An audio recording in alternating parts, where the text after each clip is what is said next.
Hi, I'm Kelly, 28, and living my dream life as a marketing exec in Chicago. Things have been amazing lately, especially since I got engaged to my boyfriend James 6 months ago. We had one of those classic meet cutes in a coffee shop 3 years back.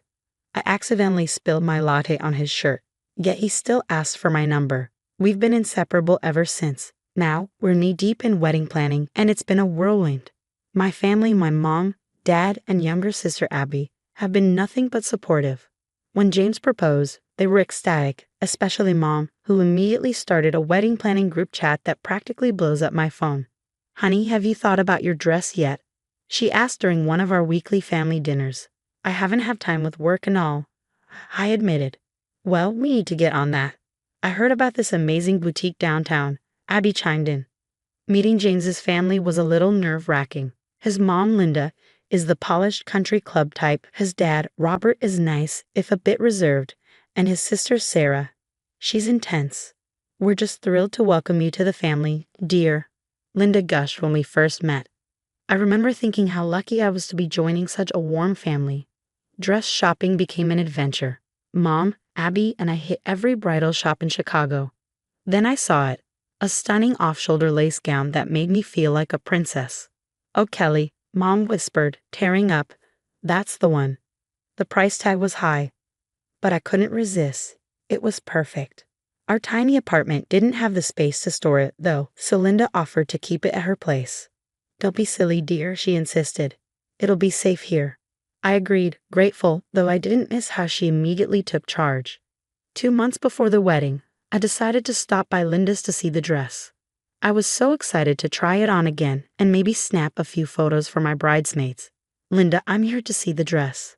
I called out. She appeared, looking flustered. "Oh, Kelly, I wasn't expecting you." Something felt off. I went to the spare room where it was supposed to be stored, but it was gone. "Linda, where's my dress?" I asked, trying to keep calm. After an awkward pause, she replied, "Oh, about that. I gave it to Sarah." It felt like a punch to the gut. "You what?" I stammered. "Well, Sarah just got engaged, and she loved your dress. Since you two are the same size, I thought it'd be perfect for her." My heart sank. "But it's my dress. I paid for it. How could you just give it away?" Just then Sarah walked in, grinning. "Did Mom tell you the good news? Tyler proposed, and Mom gave me your dress. Isn't that great? I lost it." "No, it's not great. That dress was mine. You had no right to take it." Linda tried to placate me, saying, "Kelly, don't be selfish. Sarah's wedding is coming up sooner. You can always find another dress." I couldn't believe what I was hearing. Things escalated, with Sarah calling me dramatic and Linda insisting she was just trying to help both her daughters. Just then, James walked in. "What's going on here?" he asked, looking between us. "Your mom gave my wedding dress to Sarah," I told him, desperate for him to take my side. He looked at Linda, who replied with a syrupy tone, "James, honey, I was just trying to help. Sarah needed a dress, and Kelly has time to find another." To my horror, James seemed to consider her reasoning. "Well, maybe we can work something out," he offered tentatively. My heart sank. Work something out. I echoed. This wasn't just about a dress anymore. It was about boundaries, respect, and the family I thought I was marrying into. With everything crashing down, I finally whispered, "I can't do this," and grabbed my purse. As I left, I heard James weakly call after me, "Kelly, wait. We can figure this out." I was already out the door, tears streaming down my face. As I drove away, the realization hit hard. This wasn't just about a wedding dress. The perfect family I thought I was joining was anything but, and James, the man I was supposed to marry, couldn't even stand up for me. Eventually, I had to pull over, blinded by my tears, and a question kept haunting me. What was I supposed to do now? I spent the next few days holed up in my childhood bedroom, trying to process everything. Mom would bring me tea and tissues, while Dad paced around, muttering about that woman and her audacity. One evening, Mom sat down beside me and held my hand. "Sweetie, you need to think long and hard about this," she said gently. "Is this really the family you want to marry into?" I called my best friend Zoe and poured my heart out. "I don't even know who James is anymore," I sobbed. He just stood there while his mom gave away my wedding dress. "Girl, that's messed up," Zoe replied. "You deserve better than that." Maybe you should postpone the wedding. Give yourself some time to think. After a sleepless night, I knew what I had to do. I texted James. We need to talk. I'm postponing the wedding. He replied immediately, and soon he was at my parents' house, looking frantic. Kelly, please, we can work this out. I'll buy you a new dress, any dress you want. I shook my head, sadness mixing with newfound resolve. It's not about the dress, James. It's about respect. Your mom gave away something that meant the world to me, and you didn't even stand up for me. I'm sorry, I was just shocked. I'll talk to her, make her understand. That's just it, James. Why does she need to understand? What she did was wrong. Period. A few days later, Linda called, her voice dripping with false sweetness. Kelly, dear, I'm so sorry for this little misunderstanding. I was only trying to help Sarah, you understand. I took a deep breath, steadying myself. No, Linda, I don't understand. What you did was wrong. Her tone hardened. Well, the dress has already been altered for Sarah. There's no going back now. I hung up, a mix of anger and relief settling over me. At least now I knew where I stood. Later, Robert, James's dad, arranged a family meeting, convinced we could work things out. Reluctantly, I agreed to go. As soon as I walked in, tension filled the room. Linda sat primly on the couch, Sarah sulked in the corner, and James looked like he wished he were anywhere but there. Robert cleared his throat, trying to be diplomatic. Now let's all calm down and discuss this rationally. Kelly, I understand you're upset about the dress. I cut him off. It's not just about the dress. It's about respect and boundaries. Linda rolled her eyes. Oh please, you're making a mountain out of a molehill. Sarah needs the dress more than you do. How can you say that? I exploded.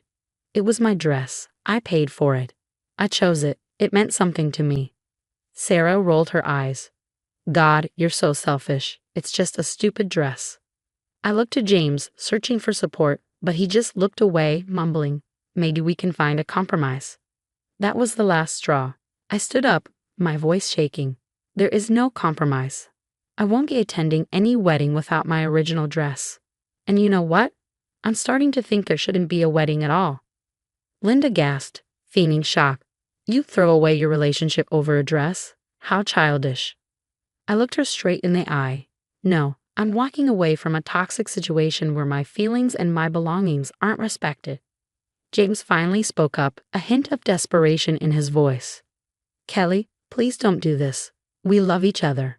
I felt a wave of sadness. Do we, James? Because love should include respect and support, and I'm not feeling either from you right now. The room erupted into chaos. Linda and Sarah hurled accusations, calling me selfish and dramatic. Robert tried to calm everyone down, and James, he just stood there, torn between me and his family. In that moment, I knew. I slipped off my engagement ring and placed it on the coffee table. I'm sorry, James, but I can't marry you. Not like this. The silence was deafening. James's face crumpled. Kelly, no please. But I was already heading for the door. As I left, I heard Sarah's smug voice. Well, I guess I'll be needing that dress after all. I got in my car, hands shaking but heart surprisingly calm. It hurt. God, it hurt. But as painful as it was, I knew I'd look back on this as the moment I chose myself. The weeks following my breakup with James were tough. I was determined to move forward. My family and friends rallied around me, offering support and reminding me of my worth. Zoe dragged me out for girls' nights, insisting I reclaim my fabulousness. At work, I threw myself into a big project, channeling all my emotions into creativity. Meanwhile, I heard through the grapevine that Linda was spreading rumors about me. Apparently, I was now a gold digger who trapped James and then cruelly dumped him. It stung, but I refused to engage. My silence spoke volumes. Months passed, and then Sarah's wedding day arrived. I tried not to think about her wearing my dress, focusing instead on a weekend getaway with my sister. But the drama found me anyway. My phone buzzed with a text from my friend Alex. Gee, you won't believe what just happened at Sarah's wedding. Curiosity got the better of me. I called her back immediately. Alex, what happened? Spill. Buckle up, because this is wild. Alex said, her voice brimming with excitement. Apparently, Linda had been a nightmare throughout the wedding planning, constantly overruling Sarah and her fiancé Tom's decisions. On the wedding day, she tried to change the entire ceremony layout at the last minute. I couldn't help but chuckle. You're kidding on the actual wedding day. I wish I was. She was going on about how the altar needed to face a different way and how they needed to redo the seating chart. But Tom lost it, Kelly. Like full-on explosion. He yells, "This is our wedding, not yours," then goes off about how Linda's been controlling everything. But the kicker? Sarah sides with Linda. She's all, "Mom just wants what's best for us." So Tom says, "I'm sorry, Sarah, but I can't marry into this family." Total chaos. And get this, Sarah tried to pin it on you. She told everyone that if you hadn't been so selfish about the dress, none of this would have happened. I couldn't help but laugh. Of course she did. Thanks for the update, Alex. It's crazy, but honestly, I'm just glad I'm not part of that mess anymore. As I hung up, I shook my head at the absurdity of it all. What had once been a source of pain now felt like a distant, almost comical memory. A week later, I got a call from James. "Kelly, I am so sorry. I see now how toxic my family is. Can we talk?" I took a deep breath. "James, I appreciate your apology, but it's too late. I've moved on, and I think you need to work on yourself before you're ready for a relationship." "You're right," he said softly. "I've started seeing a therapist. I just wanted you to know that you were right about everything." A year flew by. I was thriving at work, and I had even started dating again. Nothing serious, but it felt good to put myself out there. Friends told me Linda's social circle had shrunk. Her controlling behavior had finally caught up with her. Sarah struggled too, unable to maintain relationships because she couldn't break free from her mother's influence. As for me, I was grateful. Grateful for the strength I found, grateful for dodging a bullet, and excited about my future. Standing up for myself had been hard, but it led me to a life filled with respect, love, and genuine happiness. So what would you have done if you were in Kelly's shoes? Would you have confronted Linda and Sarah more aggressively? Or do you think Kelly made the right choice in walking away from the toxic situation? Share your thoughts in the comments below. I'd love to hear your perspective on handling family drama and standing up for yourself in tough situations. If you enjoyed this story and want to hear more like it, don't forget to hit that like button and subscribe. Your support means the world to us and helps us bring more engaging content your way. Thanks for watching.